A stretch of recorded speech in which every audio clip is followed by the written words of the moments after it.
Les amis, c'est décidé, j'arrête Mintos. Et pourtant, je trouve leur site super ergonomique et très pratique. Donc ce n'est pas un problème de fonctionnalité. Je vais vous dévoiler les 3 raisons pour lesquelles j'arrête d'investir via Mintos et je vais progressivement retirer mon argent. Je vous dévoilerai juste après comment je m'y prends pour retirer l'argent sans trop impacter mes intérêts. Si ça vous intéresse, alors restez bien jusqu'à la fin de la vidéo. C'est parti!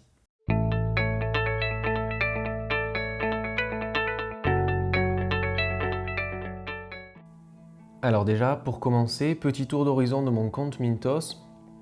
J'avais mis plus de 2000 euros, à peu près 2200 euros sur mon compte Mintos. Je suis désormais à 1300 tout simplement parce que j'ai commencé à dégraisser, à enlever, retirer mon argent de la plateforme. J'ai perçu un retour annuel arrondi d'un peu plus de 10%, ce qui est très correct pour des investissements. Attention, ces 10% ne contiennent pas les impôts que je dois payer, à savoir 30% des intérêts que j'ai reçus, donc ce qu'on appelle la flat tax. Ces intérêts ils sont de 52 euros. Vous retirez donc 30% de ces 52 euros, environ une quinzaine d'euros, un poil plus, 16 euros, on va dire. Donc j'ai reçu environ 35 euros d'intérêt sur Mintos en environ 7-8 mois d'utilisation de la plateforme, ce qui est plutôt pas mal.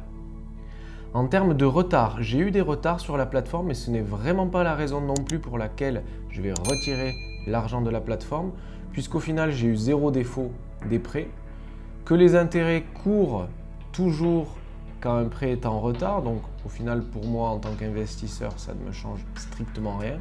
On voit que quand même 240 euros des 1300 restants sont à environ plus d'un mois, entre 1 mois et 2 mois de retard, ce qui est quand même important. Le reste est relativement dans les temps et j'ai 1000 euros qui sont en fonctionnement, donc qui sont ni en retard ni en avance, qui sont juste des prêts qui n'ont pas atteint leurs échéances encore et dont je recevrai donc les remboursements et les intérêts plus tard. Donc quelles sont les raisons pour lesquelles je quitte Mintos? La première et la principale, c'est la raison de la liquidité de l'investissement sur Mintos. Si je veux retirer l'argent ici, les 1300 euros que j'ai sur mon compte parce que j'en ai besoin pour X ou Y raison, que je veux profiter d'une opportunité d'investissement ailleurs ou que j'ai besoin tout simplement de cet argent, je ne peux pas le faire en une seule fois. Il faut que j'attende ici, dans Pending Payment, que le paiement apparaisse ici pour devenir des fonds disponibles. Là, j'ai 17 euros en ce moment. Ces 17 euros, je peux les retirer. Et franchement, la plateforme fonctionne bien. Je retire sur mon compte courant en moins de 3 jours habituellement et il n'y a jamais eu une seule fois où ça a pris plus de temps. Parfois même ça prenait, si je le fais en pleine semaine, en jour ouvré, en heure de bureau, ça prend des fois 1 heure de retirer l'argent et de l'avoir sur son compte. Si vous avez un compte instantané comme un Boursorama par exemple. Donc vraiment, ce n'est pas encore une fois un problème de transfert d'argent, de temps de latence entre la plateforme et votre banque. C'est vraiment la liquidité pure. C'est-à-dire que l'argent que j'ai prêté, je ne peux pas le retirer rapidement si j'en ai besoin rapidement.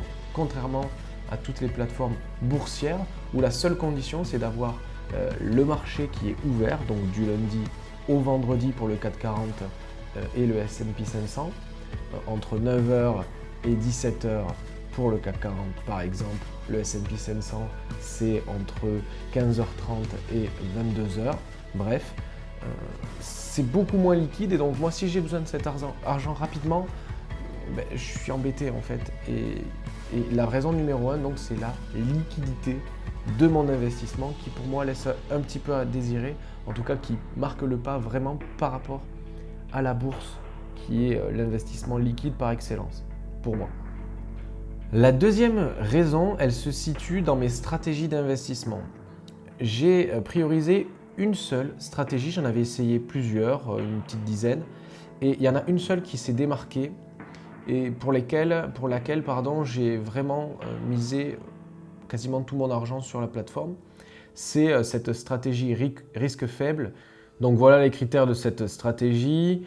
On a donc en euros primary market.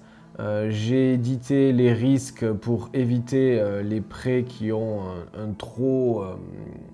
un score Mintos trop faible. Donc voilà, j'ai édité les risques pour enlever tous les scores en dessous de 6. Voilà, je garde que ce qu'il y a au-dessus. J'ai édité aussi sur les compagnies de prêt. Je vous avais mis dans une autre vidéo les compagnies de prêt notées par une agence indépendante en fonction de leur fiabilité. Donc j'ai viré toutes celles qui ne faisaient pas partie de cette liste-là pour m'assurer un retour intéressant. Et ça a bien marché puisque j'ai aucun défaut, vous l'avez vu, des prêts. J'ai mis le taux d'intérêt minimum à 10,5 sans limite haute. Voilà. Et le temps des prêts entre 0 et 6 mois. J'ai augmenté d'ailleurs cette limite qui était à 3 mois de base parce que justement je voulais garantir une certaine liquidité, d'avoir mon argent au moins le trimestre après que j'en ai besoin. Et là j'ai dû basculer sur 6 mois parce que je ne trouvais pas de prêt.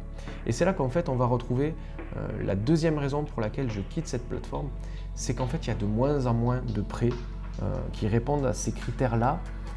Et j'ai pas envie, en fait j'ai fait des concessions sur mes critères, là je n'ai plus envie d'en faire. Et quand on va cliquer sur Show Matching Loans qui me trouve les prêts qui répondent à ces critères, on va voir qu'en fait il n'y en a tout simplement pas du tout. Alors qu'il y a 2 mois, j'en trouvais plus d'une centaine, j'en avais 180, 170 sans problème. Donc en fait, quelle est la raison de cette perte des prêts? Il y en a plusieurs en fait.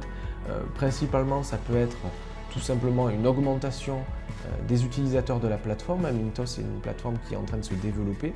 Donc plus il y a d'utilisateurs qui ont envie d'avoir des prêts dans l'esprit du mien, moins on peut s'en partager en fait, puisqu'on est nombreux sur la plateforme. Je pense que c'est la raison numéro 1. La deuxième également qu'il faut prendre en compte, c'est qu'on est en train de sortir progressivement de la crise du Covid et que cette crise du Covid, elle avait pas mal fait monter les taux d'intérêt. Et donc je pouvais me permettre de retrouver des prêts qui sont au-dessus de 10%, qui sont donc très coûteux pour les emprunteurs parce qu'avec le Covid, les prêts avaient augmenté, donc les gens qui avaient besoin d'argent empruntaient toujours et avaient toujours besoin d'emprunter, voire même plus, et les banques se faisaient un peu plus d'argent dessus, donc payaient plus d'intérêt. Là, en sortie de crise, les taux d'intérêt sont de nouveau en train de baisser et donc on se retrouve avec, encore une fois, moins de prêts qui sont intéressants à mes critères à moi. Donc en fait, on se retrouve avec deux problématiques, moins de prêts pour plus d'utilisateurs qui font que du coup, je ne peux plus avoir une stratégie performante et que j'appréciais qui me trouve des prêts. Et donc à ce moment-là, il y a deux solutions, soit je dis stop ce que je vais faire, soit j'accepte de modifier et de changer mes critères de prêt, par exemple de basculer de 10 à 8% minimum d'intérêt. Et là, a priori, je devrais trouver des prêts qui correspondent à ces critères-là plus bas. Voilà, j'en trouve 3400. Mais ce n'est pas quelque chose, encore une fois, que j'ai envie de faire. Et donc, c'est un parti pris. Il y a toujours des prêts sur Mintos.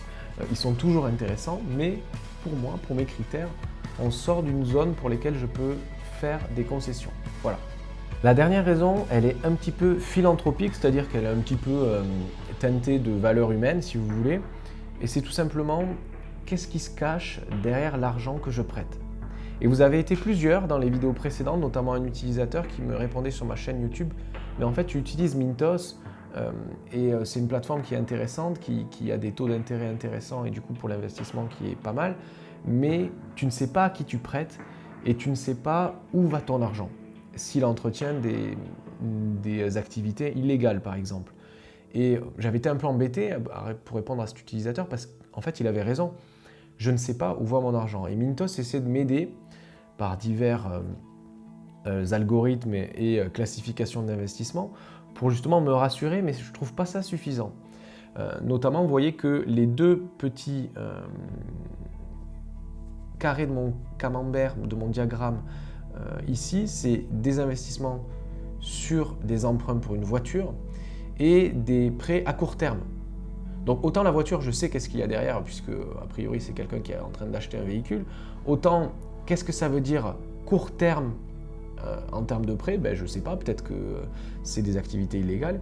Et le personal loan, donc qui est vraiment la majorité de l'argent que je prête, 85%, je n'ai aucune indication d'où va l'argent et à quoi il sert pour les utilisateurs auxquels je prête.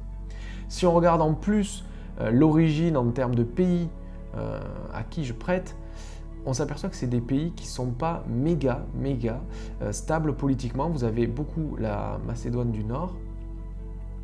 C'est la majorité d'ailleurs de mes prêts sont des prêts macédoniens.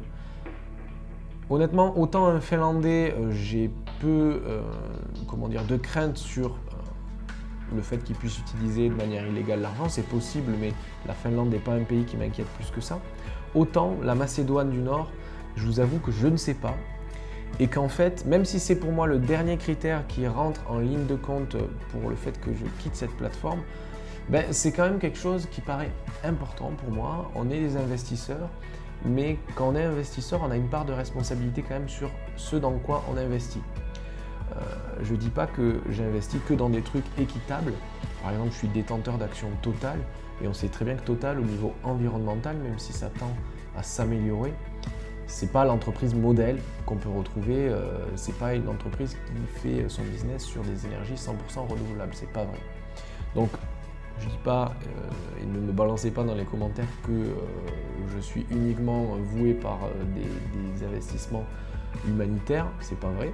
Mais par contre quand même il y a une certaine limite éthique pour moi, et cette zone grise de Mintos m'inquiétait un peu depuis quelques temps et m'a poussé à réfléchir, à me dire ok, voilà, maintenant que j'y vois plus clair, maintenant que je connais les possibilités d'investissement que j'ai, est-ce que je suis vraiment obligé d'utiliser une plateforme qui est pleine de zones grises et qui ne me permet pas avec certitude de savoir où va mon argent en fait. Voilà. Pour ce qui est de la dernière partie de la vidéo, donc à savoir comment on fait pour retirer l'argent de Mintos, c'est très simple, je vous en ai déjà donné quelques astuces en début de vidéo.